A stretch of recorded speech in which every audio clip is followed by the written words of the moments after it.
Hello YouTube, it's me, your girl, Hannah. Bet you weren't expecting that.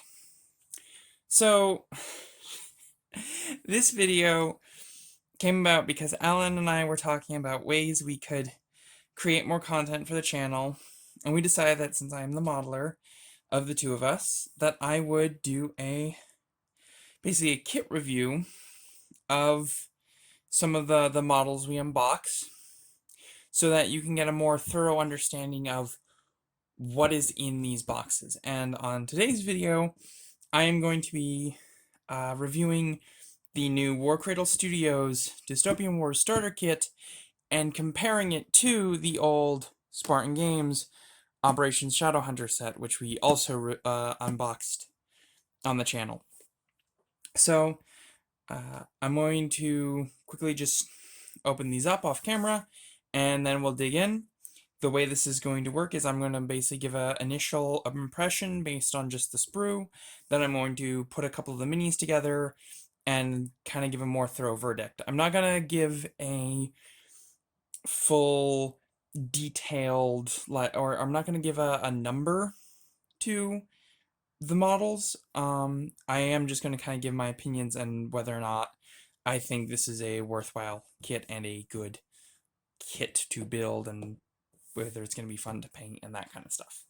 So yeah, let's open these up. Alright, so as you can see, I've already built some of these kits. This will not be like the unboxing where everything is kind of off the cuff. I've already built these kits. I already have an idea of what you can expect when building them, how hard they are to build, and kind of what the end product looks like and what the quality is. Now, I'm going to kind of be doing this in two bits, the plastic bit and the resin bit. And I'm going to be grading this on a three topic grading system of quality, ease of construction, and then customability. And I will not be giving a final number grade at the end, just kind of a general opinion. So, we'll start with the resin kits, because those are the most easily comparable to the original Dystopian Wars kits. And immediately there is, to me, a very big difference in quality. These kits are far more detailed than their original counterparts. They're considerably bigger, and I say that because this is basically a battleship from the old kit versus this battleship from the new kit. And you still get the old style of modularity on the hardpoints like you did in the original Dystopian Wars, but there's just such a difference in detail and quality on these resin kits that I am just blown away. There's also this old resin kind of has some yellowing going on, whereas this newer stuff is this gray resin. It's very hard, very nice, but also a bit softish. It's a very nice resin. I look forward to painting this, to seeing it fully constructed, because it's a beautiful, beautiful bit of kit. So this gets an A plus kind of in my book. These resin kits from this new set, they're just beautiful. So that's kind of that. Now we're going to move on to the plastic. And the first thing we notice with the plastic is that we get these nice sprues. Also, just as detailed kind of as the resin stuff.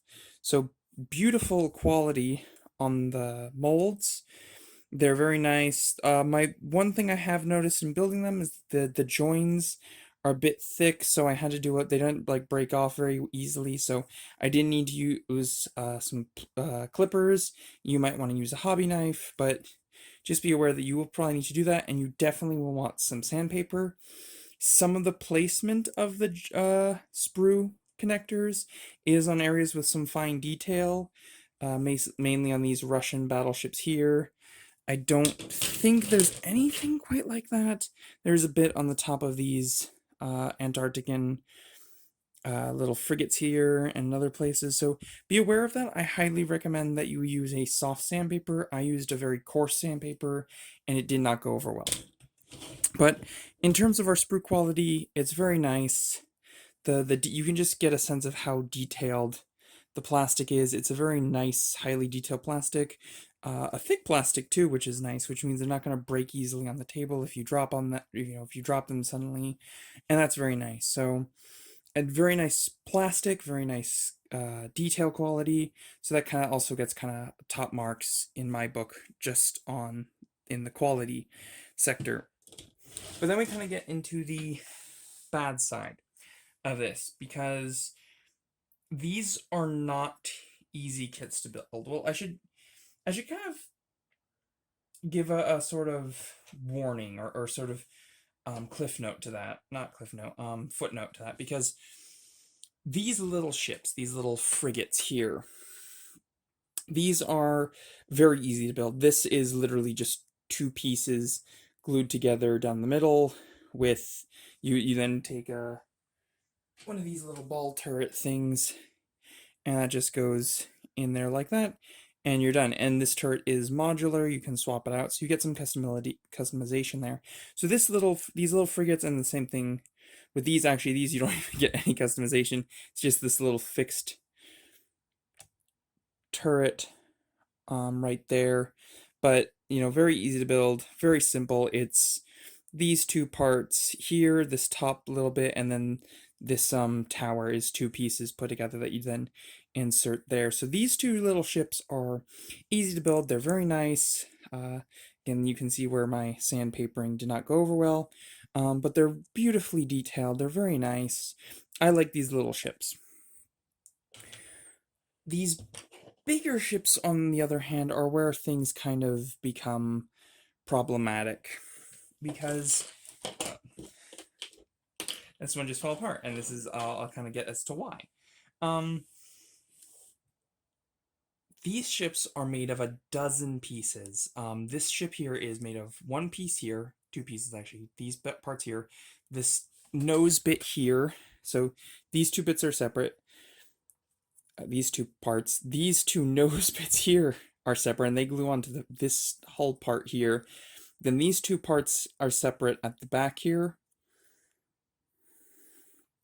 These two parts here, you can see there's a seam there. This is one piece, or these are two pieces, and then this bit here is one piece as well, and then that all glues together. Then this bit's a separate piece, and then this tower is 6 different pieces put on top here, although you do get the nice modularity of this bit. So this is not an easy kit to build. It's very complex. You do need the instructions, at least the first few times you build them.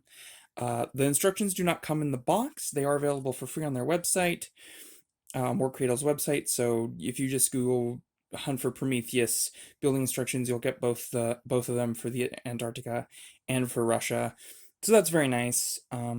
That it's free and it's paperless too, helping the environment. I appreciate that, but just be aware of that, because it doesn't say on the box that in building instructions are included. Same thing with the unit cards, that you'll want to know all your different variants and which ones you want to build.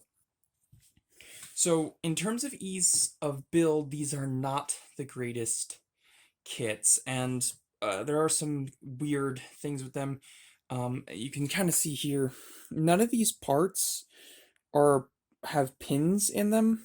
So when you're building them, you basically just have to seat them together with glue and hope everything ends up aligning nicely and not leaving gaps. Now, it's possible I just rushed through this. It's very likely I did. I do have an issue with patience, I will admit that. But just be aware of that. You'll want to take these slow, really take your time, or you will end up with gaps, because they just didn't do a very good job at kind of thinking through how these kits will go together in the end, and they're just kind of awkward to build. So that's kind of the only real downside I can say to these kits, is that they're a bit complex, and the way you put them together is a bit weird. But in the end, it's not the worst. I've seen worse kits, and I've seen kits that are easier to build that just don't look as good. So there is that. In terms of customization, each of these ships comes with about 3 different variants. The Russians actually come with 4.